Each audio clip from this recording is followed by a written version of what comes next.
Programa Cultura Geral. Apoio Faculdades Milton Campos. Venha ser referência. Estude com quem já é. E IEPREV, em defesa da Previdência.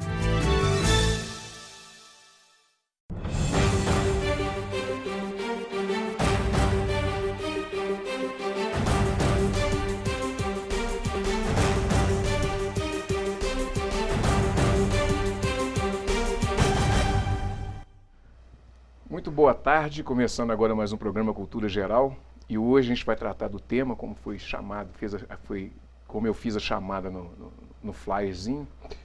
A gente vai tratar das pessoas em situação de rua, tema recorrente, a gente está sempre conversando, falando sobre isso. Nova Lima hoje tem até um secretário muito bom nesse aspecto também de ação social, que é o Diego Garzon.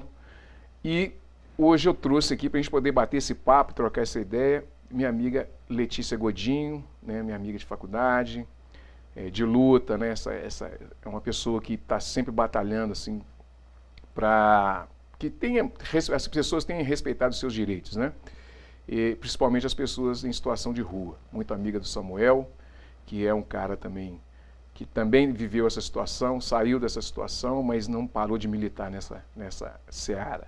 Sejam todos bem-vindos nessa sala de bate-papo, é um prazer estar aqui na segunda-feira, falando de um tema tão importante que é essas pessoas que ficam plasticamente excluídas aí da sociedade. Letícia, seja muito bem-vinda, é um prazer te receber, né?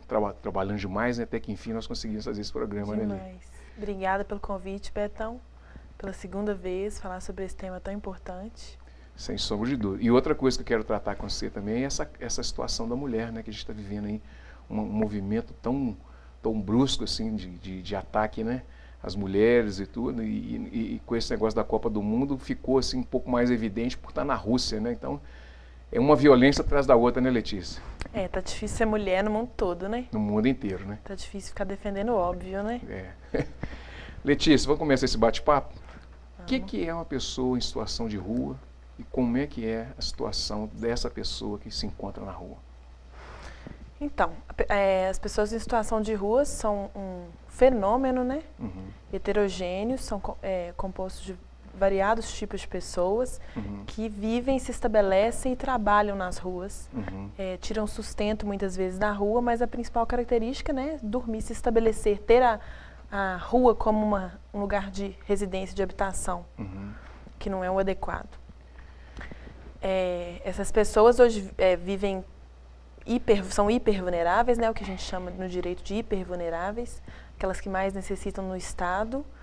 Essas pessoas vivem à margem da margem da situação social, econômica, de dignidade, de privação de todos os direitos. Gente, é o seguinte, para a gente ilustrar muito o que a gente vai falar hoje aqui, a gente tem um vídeo da CIMESP que eu acho que é interessante, ilustra bem o que a gente vai tratar aqui. Vamos assistir com a gente, não saia daí, vamos assistir esse vídeo que eu acho que é muito importante as pessoas compreenderem um pouquinho do que a gente vai tratar aqui hoje. 2 graves problemas de saúde pública se interligam com frequência nas ruas: a vulnerabilidade social e o uso de drogas.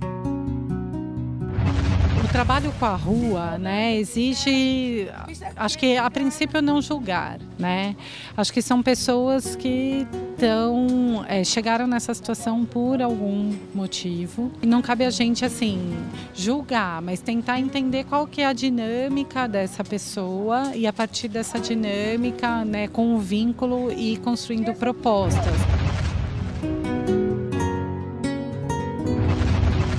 O projeto Consultório na Rua é constituído de equipes de saúde itinerantes que trabalham junto aos moradores de rua, muitas vezes usuários de álcool e outras drogas, visando ampliar o acesso dessa população às unidades básicas de saúde, pronto-socorros ou rede especializada. Muitas vezes, o atendimento é feito na própria rua.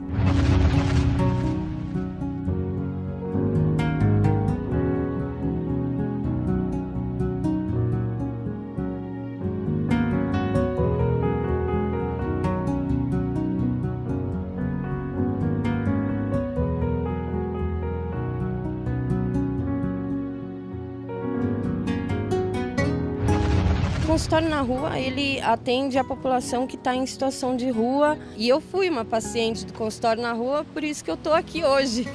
Eu fui atendida pela equipe do consultório na rua da Nossa Senhora do Brasil, na época que eu morava num centro de acolhida para mulheres, eu morava com os meus filhos. E passei com a doutora Maíra, que é a médica dessa equipe, e ela é uma pessoa ótima. E ela viu em mim um potencial para ser agente de saúde e eu estou aqui hoje. Assim, a rua é a estratégia de fazer o vínculo, mas o objetivo do consultório na rua é a inserção nos equipamentos de saúde. E gradativamente a gente vai migrando para as equipes de saúde da família. Costumo dizer que a gente está no front, é a ponta do iceberg, é o contato que a gente tem com o paciente diariamente. E aí a gente tenta trabalhar com assim, aquilo que inicialmente ela pode mostrar como demanda. Muitas vezes a demanda pelo tratamento da dependência química não é a primeira demanda. Às vezes quando a gente está abordando uma pessoa que acaba de chegar no território, às vezes é com uma demanda social, psicológica, odontológica, e a gente vai entrando por onde eles vão dando espaço, até a gente conseguir estreitar o vínculo, né, e começar a fazer o cuidado integral. Todos os problemas de saúde, assim como da população em geral, aparecem. Então, desde pressão alta, diabetes, tem muito caso de tuberculose, de doenças sexualmente transmissíveis, doenças infecciosas, né, pneumonia, as doenças respiratórias e os transtornos mentais, né, a dependência química, o principal, mas transtornos mentais graves também. Estava na rua com tuberculose. Eu estava com 42 quilos, 43 quilos, quase já indo pro... quase me dizer morrendo, né? Foi eles que pegaram, me apoiaram e me fizeram uma internação para mim, né, fazer o tratamento de tuberculose em Araraquara, né? Frequento aqui, às vezes, em relação a remédio de pressão, que me favorece muito aqui, eu tenho muito que agradecer. Se não fosse eles, eu jamais estava fazendo exame de sangue, de urina. Eu nunca tinha feito Papa Nicolau, você tem noção?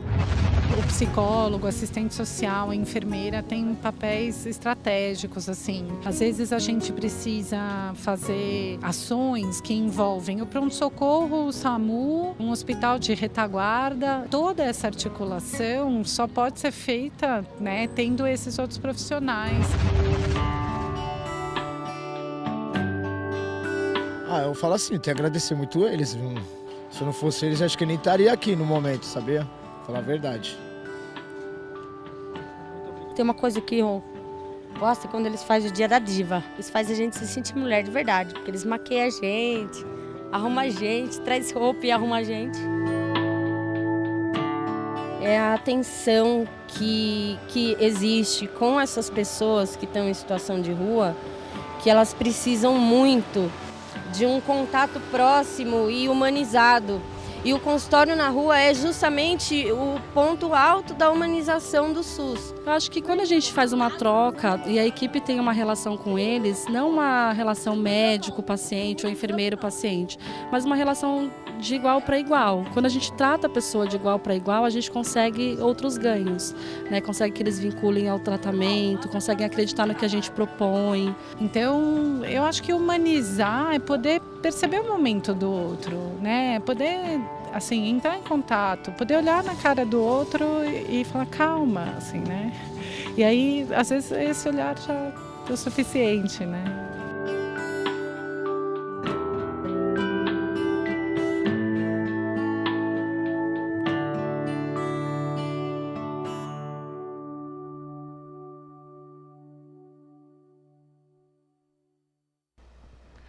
Bom, agradecendo o pessoal do CIMESP aí, que bacana esse trabalho, né? Eu acho que quando a gente consegue se colocar no lugar do outro, é o ápice, né, dessa condição de ser humano.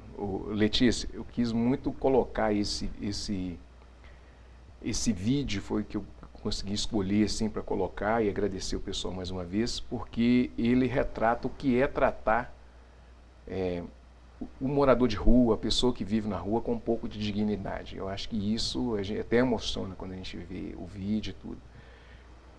Essa qualidade de ser humano, essa ideia de trazer essa humanização, é possível a gente tentar fazer com que as pessoas se sintam confortáveis nesse desconforto total social que elas vivem? É muito possível e é só questão de prioridade do gestor público, do administrador público de maneira geral, porque essa política que foi mostrada no vídeo é uma política de acolhimento, né? Que é a política de entrada da pessoa em situação de rua na política pública. Ali ela vai ser avaliada qual que é a demanda dela, se ela tem uma demanda, tem uma demanda de saúde urgente, drogadição, alcoolismo, se ela pode ser inserida em um equipamento de acolhimento e mais para frente uma política de habitação. Então é só prioridade e alocação correta de recursos. Ô Letícia, uma das coisas que nós discutimos na época do rádio foi que as pessoas tinham uma determinação da prefeitura que poderia recolher os objetos das pessoas que estavam na rua e tal. Parece que isso foi cancelado, né? Esse ato normativo, né? Dizem que a normativa está suspensa, né, de Belo Horizonte. Mas essas ações aconteceram por muito tempo, né? Você acha que é possível... nós temos dificuldades de várias ordens. Por exemplo, o lado comercial, que acha que não é ali o lugar das pessoas, aí a pessoa vai para o parque também, lá não é o lugar dessas pessoas. Essas pessoas, assim, elas são visíveis e invisíveis ao mesmo tempo.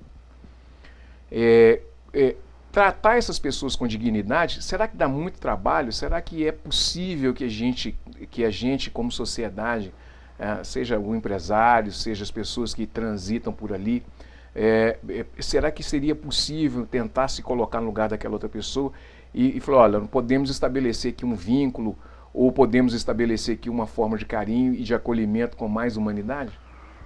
Betão, o que a gente vê é que dá muito trabalho, né? O Estado tem muito trabalho com as pessoas em situação de rua exatamente por causa desse conflito com a sociedade. Sim. O fenômeno da população em situação de rua, ele é o fenômeno do capital. Ele mostra que a gente falhou como ser humano, mostra que a gente falhou como capitalismo, mostra que a gente falhou como Estado. Qual que é o maior problema, o maior dilema do Estado e da sociedade frente às pessoas em situação de rua?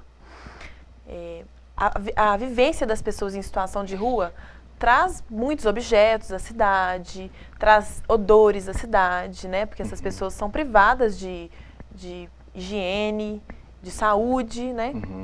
Na maioria das vezes, na quase totalidade das vezes. E as pessoas se incomodam, né, com essa ocupação tão intensa, né? Você sair da sua casa e você vê o problema social ali de frente. Você sair da sua casa e ver uma pessoa dormindo na porta da sua casa, dormindo na porta da sua loja, né? Afastando ali clientes, possíveis clientes, né? E esse é o maior problema. A sociedade cobra muito, as pessoas ligam muito para a polícia, pedindo para retirar compulsoriamente aquelas pessoas. Os comerciantes, né? Os lojistas são muito unidos e são muito combativos quanto a essa questão.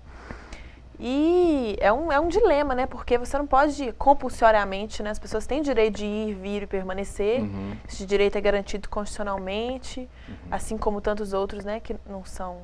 Aqui nós temos um secretário, e você tem que fazer essa ressalva, porque antes de qualquer coisa ele é meu amigo. O Diego é meu amigo, Diego Garzon, e ele tem essa abordagem psicossocial, essa coisa de trabalhar a humanidade das pessoas e tentar mostrar... Isso é uma construção que precisa ser feita, né? Uma construção social que precisa ser feita, porque, na realidade, como sociedade, as vidas das pessoas também elas são desconstruídas, né? Nós temos hoje mais ou menos em torno de deve ter mais do que isso hoje, que os dados são de 2016, 2017, quase 102 mil pessoas em situação de rua. Como fazer com isso? Como lidar com isso? Como o Estado pode lidar com essa situação e como incluir essas pessoas em políticas públicas? Então, esse número ele é crescente, né, em tempos de crise, em tempos de recessão econômica, esse número de pessoas aumenta muito. O último dado que eu li hoje em dia era que em Belo Horizonte já eram 4.500 pessoas morando nas ruas, né? Esse dado até há 2 anos atrás era bem inferior, a quantidade de pessoas que moram nas ruas. Processo de saída, Eu esqueci a pergunta. Não, como é que se faz, o Estado, existe possibilidade, qual tipo de política pública que o Estado pode desenvolver para que essa ideia do semestre seria uma ideia, talvez uma ideia mais inclusiva, mais palpável para a gente? Então, a política pública para a população em situação de rua ela é basicamente uma política de assistência social, né? De saúde, envolve várias outras políticas, mas ela é principalmente uma política de assistência social. É uma política de saída da trajetória de rua. Então, são políticas a curto e longo prazo, são políticas, né, caras para o sistema, tanto para o sistema de saúde quanto para o SUAS, né? Por quê? Primeiro você tem que receber a população em situação de rua e tratar aquelas demandas iniciais, né? Por que a pessoa chegou na rua, por que ela está ali, se ela tem alguma demanda, geralmente tem alguma demanda de saúde, o mais urgente. Depois essa pessoa tem que acostumar-se a um lar, a um equipamento de saúde, a um abrigo, a uma república, para depois ela conseguir sua independência, né, exercer suas atividades econômicas e partir para uma política de habitação, que é a mais precária hoje em quase todos os estados do país, que é uma política mais cara, que é um auxílio aluguel, né, um programa Minha Casa Minha Vida, que também é mais difícil a entrada das pessoas em situação de rua. Ô Letícia, tem uma pergunta interessante que é o seguinte, nesse trabalho que você fez, que resultou neste livro, deixa eu mostrar aqui também, com um artigo neste livro aqui, né?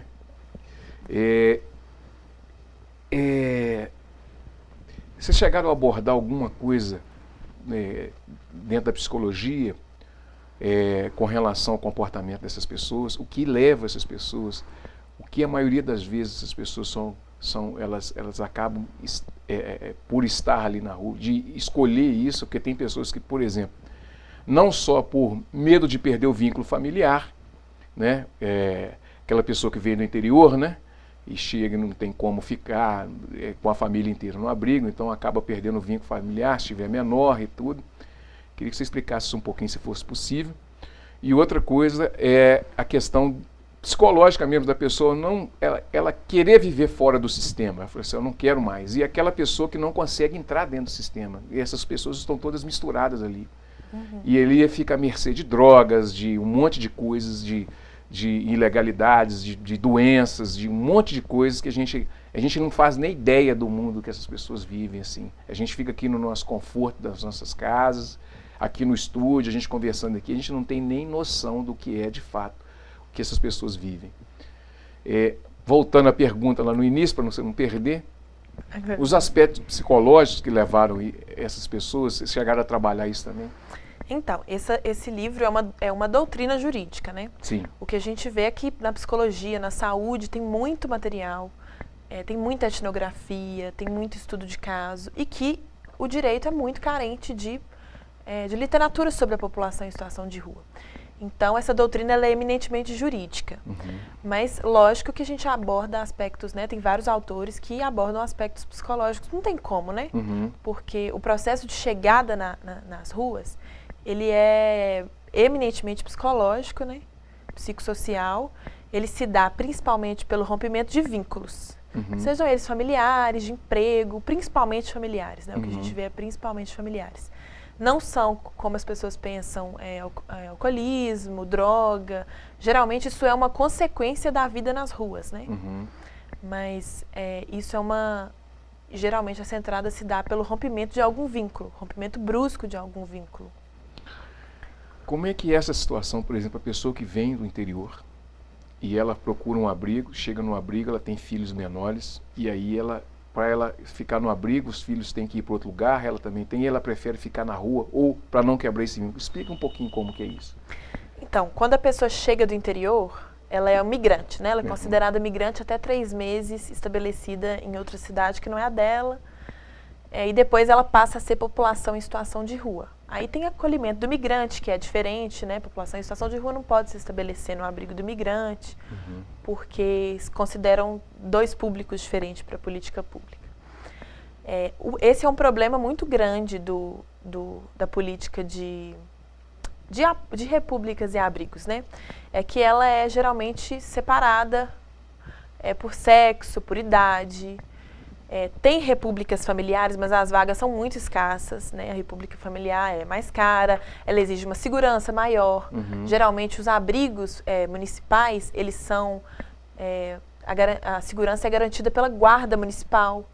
E aí com a família isso é mais complicado. Então, às vezes, a pessoa em situação de rua, ela deixa de ir a um equipamento público por conta de não poder ficar com um companheiro.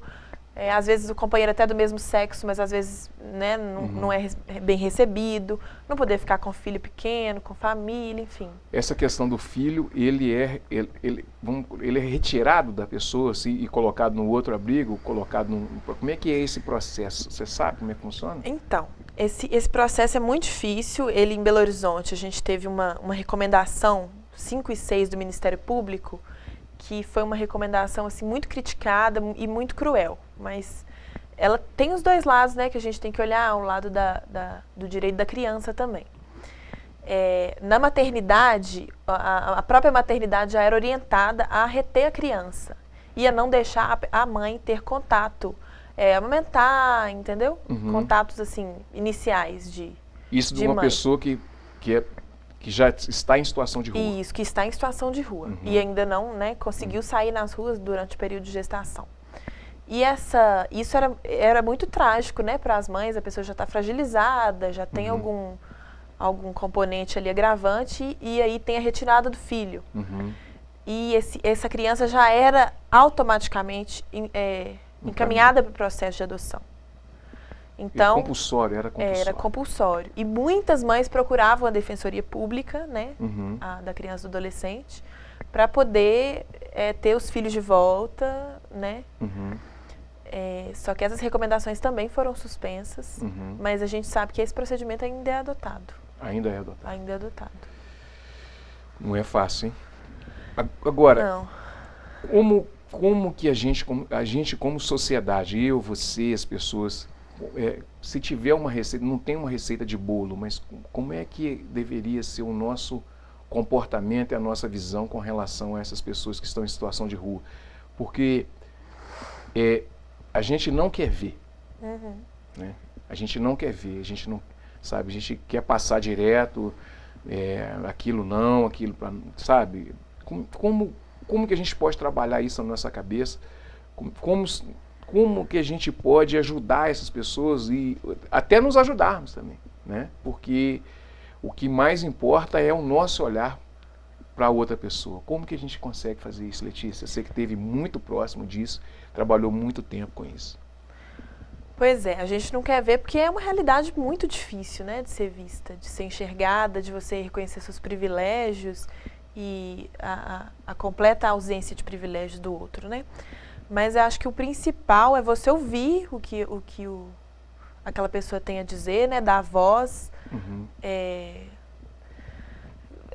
Eu já vi várias iniciativas legais na internet, né, principalmente em grupos feministas. Um deles é a bolsa, você pegar uma bolsa que você tem em casa e colocar algumas coisas de saúde básica, né, absorvente, creme dental, e entregar uma mulher em situação de rua.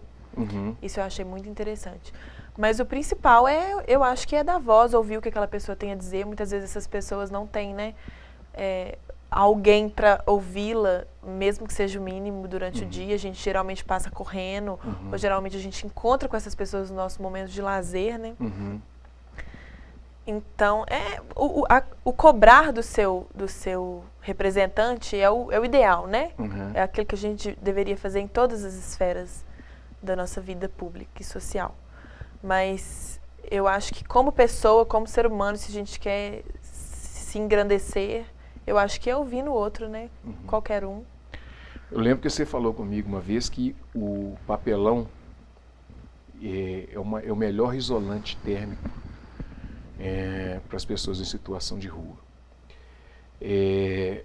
Quando você entrou nesse mundo, quando você viajou nesse mundo desconhecido e tal, que visão que você teve como pessoa, que visão que você teve quando você estava ali dentro, lidando com essa situação muito próxima, muito perto, fazendo os estudos que você fez? Então, principalmente você saber que cada coisa tem um valor para cada um, né? Essa ação de recolhimento de pertences que foi política de Belo Horizonte um tempo, que é política de vários estados, né? Política higienista, arquitetura anti-mendigo, colocar pedra embaixo de viaduto, né? E essa ação de recolhimento, ela mostrou muito claro aquilo que tem valor para cada um, porque geralmente o fiscal da prefeitura, ele levava papelão, um batom, às vezes, né? Uma lata, e geralmente isso pra gente tem o quê? Não serve para muita coisa, né? Só que para a pessoa que se estabelece na rua, ela não tem onde deitar, né? A maioria das vezes ela não tem um colchão, e ela precisa se isolar do frio, que é um dos maiores, né? Mata muita gente que mora na rua. Então aquilo ali não é lixo para ela, um batom não é lixo para ela, às vezes uma recordação que ela tem da família, que a única não é lixo para ela. E as pessoas levavam isso e lavravam autos administrativos dizendo que era lixo, porque ele achava que era lixo, né?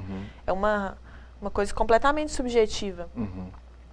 Que a lei que a normativa não colocava como não pode levar isso, só fala que não pode levar documento, roupas, mas e as outras coisas, né, que as pessoas usam diariamente e que às vezes não tem validade nenhuma para você e tem para mim? Mas essa questão de servível, né, de subjetividade do que é. Como é que isso tocou, né? Como é que isso toca em você, assim, toda vez que você lembra disso e toda vez que esse assunto volta, assim, esse assunto volta, né? Eu estou sempre conversando, toda vez que eu lembro desse assunto, eu lembro de você, porque é muito marcante, né? E como é que isso toca em você e como é que você vê o desenvolvimento desse tipo de política e como é que você sente isso com relação às pessoas que precisam desse apoio, que precisam dessa voz, que precisam ter pessoas, mais pessoas como Samuel, mais pessoas como o Diego, como você, sabe? Como a Letícia Miranda, que é uma amiga nossa também, e Thales e tantas outras pessoas que realmente conseguem se colocar no lugar do outro e conseguem, pelo menos assim, amenizar um pouco a dor assim, dessas pessoas. Eu acho que tem gente que faz muito, né? Geralmente os CIPs, terceiro setor, o próprio Movimento Nacional da População em Situação de Rua, que é o que mais briga, né? Linha de frente ali. Eu esqueci a pergunta de novo. Não, eu perguntei como é que você se sente no meio desse imbróglio todo, no meio de assumir essa bandeira, de carregar essa luta. Eu lembro que eu vi tem um clipe, né, que você gravou e tudo. E quando eu assisti, assim, eu lembrei muito, assim, lembrei muito de Guarda de Congado, o Batuque tem muito a ver com aquilo. Tem muito a ver com toda essa exclusão que a gente vive, assim, que as pessoas também vivem, principalmente a população pobre e a população negra também vive muito isso, né? Até por ser um país mestiço, a gente tem muito isso cravado na gente e tal. Então, como é que você se sente dentro desse processo? Ao mesmo tempo que eu me sinto assim privilegiada, né, de poder ter contato com esse mundo, eu sinto um pouco da revolta dessas pessoas, né? Quando você vê a violência institucional na pele ali, a falta do mínimo, a falta de eficácia da nossa Constituição, das nossas leis, a falta de amparo mesmo, né? Total falta de amparo. A abordagem melhor seria, a abordagem psicossocial seria trabalhar psicologicamente essas pessoas, trabalhar de fato mesmo seria talvez o melhor caminho? Com certeza. Retirada compulsória, nem pensar. Você já colocar a pessoa ali numa política de habitação definitiva também, nem pensar. O que a gente tem de estudos de sucesso na política pública é que esse é um processo de saída, né?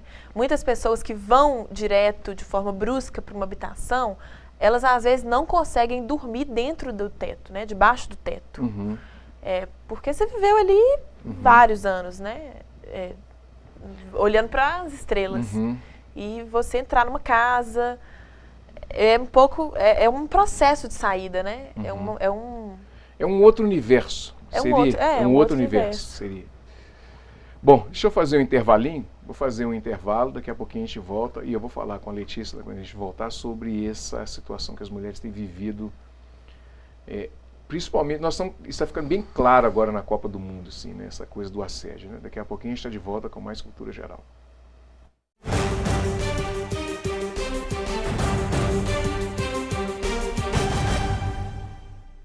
Apoio Faculdades Milton Campos. Venha ser referência. Estude com quem já é.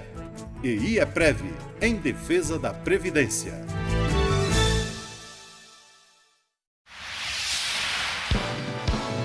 Canal Cidadão, Nova Lima e você.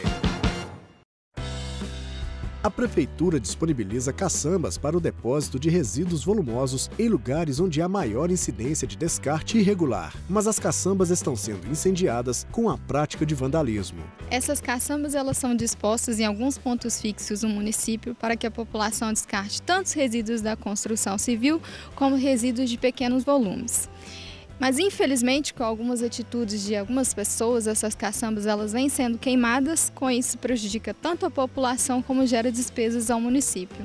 Nas caçambas podem ser depositados sofás, portas, fogões, cadeiras, mesas e colchões velhos, por exemplo. Elas são colocadas na MG 030, bairro Oswaldo Barbosa Pena, próximo ao Supermercado BH. MG 030, bairro Nossa Senhora de Fátima, altura da Rua Rio Parnaíba. Bairros Cariocas, Honório Bicalho, Cruzeiro, Bela Fama, BNH, Santa Rita e Vila São Luís e no Espaço Cultural. Em frente aos poliesportivos Esporte Clube Olaria e dos Cristais. No início de 2017, a Prefeitura gastou mais de R$23 mil com a recuperação de 34 caçambas do setor de limpeza urbana que estavam em péssimas condições de uso. Entre 2017 e 2018, 10 caçambas foram danificadas, gerando uma despesa aproximada de R$7 mil. Em termos de comparação com esse gasto, seria possível investir, por exemplo, em mais 84 exames de tomografia abdominal, que custam para a Prefeitura R$365 cada.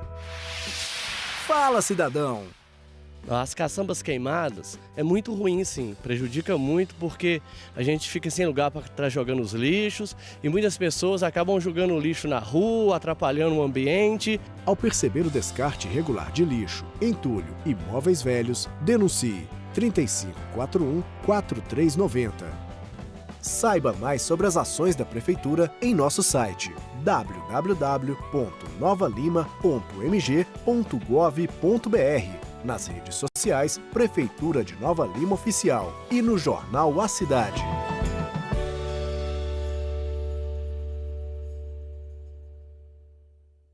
Programa Cultura Geral. Apoio Faculdades Milton Campos. Venha ser referência. Estude com quem já é. EI é Prev, em defesa da Previdência.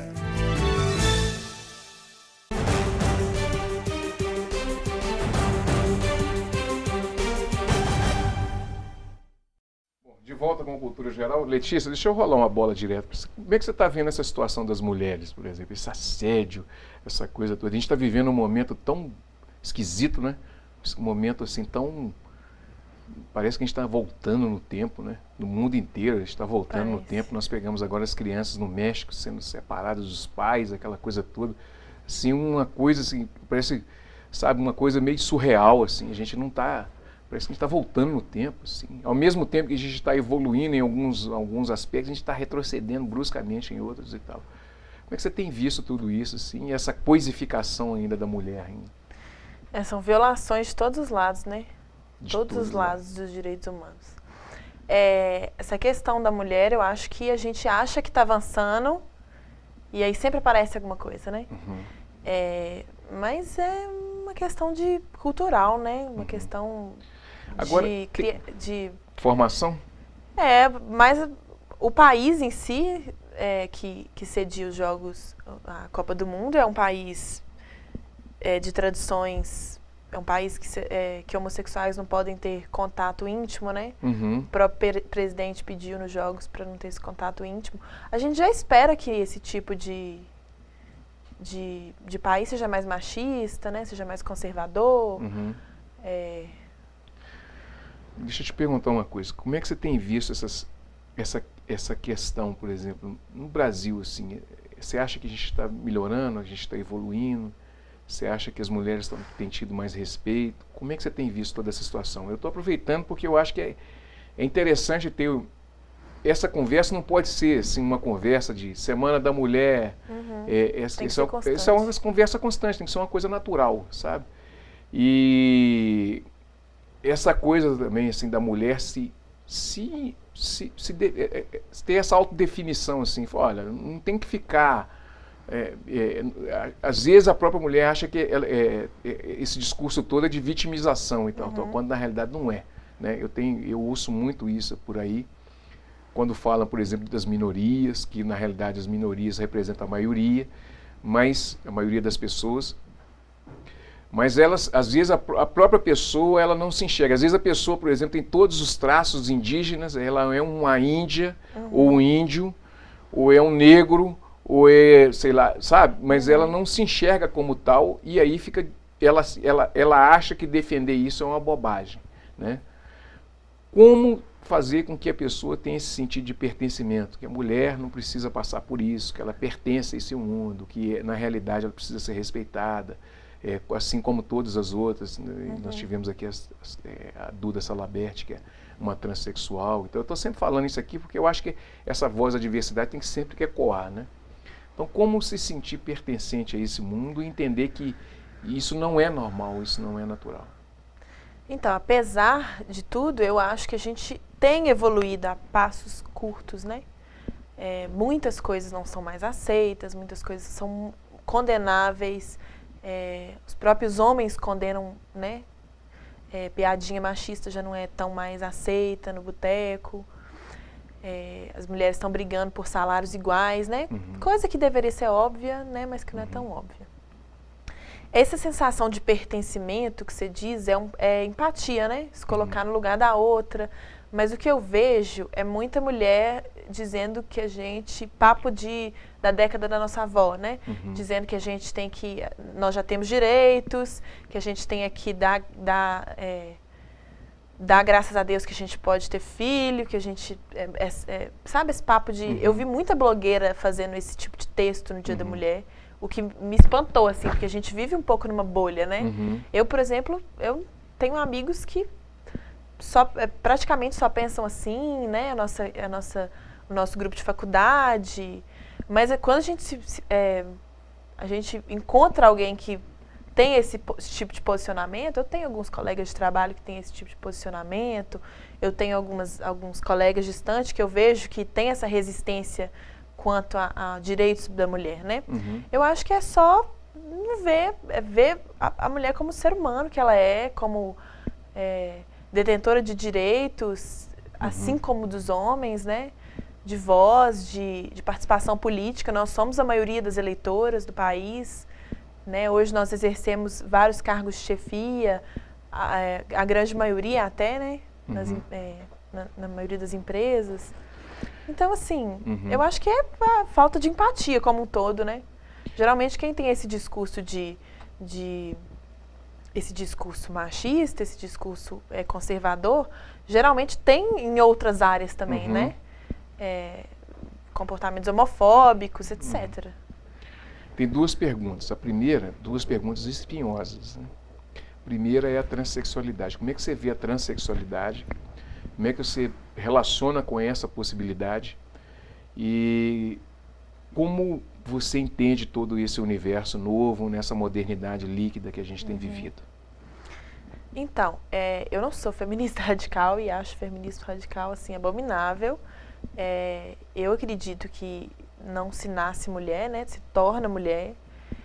A gente se torna mulher e que a gente é construída socialmente em cima do gênero, né? A gente é construído desde criança. Você vai brincar de boneca, você vai usar rosa, né? Então, eu não acho que gênero e sexo biológico sempre coincidem. Então, para mim, a transexualidade é um fenômeno completamente aceito e normal. E, às vezes, até no próprio feminismo tem essa discriminação, Não sei se você sabe, as feministas radicais não aceitam a transexual como mulher. Não acha a transexualidade natural e não aceita a transexual como mulher. E por isso tenta tolir direitos, né, que são conquistados, às vezes direitos bem primitivos, assim, nome social, o sexo, o gênero da carteira de identidade, né, coisas básicas. Eu acho que quanto mais direito, melhor. Quanto mais acesso ao direito para maior quantidade de pessoas, melhor. Então... Aí vaza a paz social, né? Aí essa conversa de paz social. Simone Beauvoir, que eu não estudei a fundo para falar. Outra coisa que essa espinhosa, que é o aborto. A gente estava discutindo, a gente está vendo essa discussão toda que a Argentina libera, e aí você tem um post que fala que vai tirando, tem um post até meio pesado assim, que vai mostrando assim, tirando uma parte do feto, né? Tira o braço, depois tira a cabeça. Sensacionalismo, né? Como é que o aborto figura na sua vida? Como é que isso permeia? Que tipo de filme, que tipo de plasma que tem na sua cabeça com relação ao aborto? Então, eu na verdade, eu tenho uma formação, eu sou filha de assistente social, né? Eu sempre tive esse esclarecimento na minha casa. Mas não é o que acontece, né? Porque a gente tem um Congresso completamente conservador, né? De matrizes religiosas e que impedem que a própria discussão chegue aos espaços de poder, né? Eles barram, só a discussão eles barram, né? A gente vai ter uma audiência pública agora no fim do mês que vai discutir o aborto na Câmara. Já é um próximo tema, hein? É um tema ótimo, né? Tem que estar sempre sendo discutido nas escolas, em todo lugar, porque é uma questão de saúde, o que o governo gasta com procedimentos de curetagem e de abortos mal feitos em clínicas clandestinas, a quantidade de mulheres, principalmente mulheres pobres, que morrem por conta desses procedimentos. Dá mais de 1 milhão, né? Só para os espectadores. Eu faço ideia da quantidade, já li várias vezes, mas são números assim... Alarmantes. Né? São mais de 1 milhão. Eu lembro que quando eu fiz personalidade com o Ideobrando, uma das estatísticas que tinha que é perto de 2 milhões de pessoas morrem por ano. E é uma decisão muito simples, né? É uma interrupção de uma gravidez que está no início, que ainda não tem, né? Tem ali elementos da gravidez e, né? Já tem estudos comprovados que o feto não sente dor e que socialmente esses países que descriminalizam e legalizam o aborto são países que têm um desenvolvimento social maior, que diminui a quantidade de mortos e outros crimes, né? Bom, gente, chegamos ao final do programa Cultura Geral. Já estamos acertando aqui o próximo tema com a Letícia, que vai ser pode ser até dessa audiência pública que vai ter sobre o aborto, né? Eu acho que vale a pena a gente discutir isso e pegar todas as linhas, né, do pensamento para a gente criar um debate super importante, super agradável e evolutivo na nossa sociedade. Um grande abraço e até amanhã com mais Cultura Geral, se Deus quiser.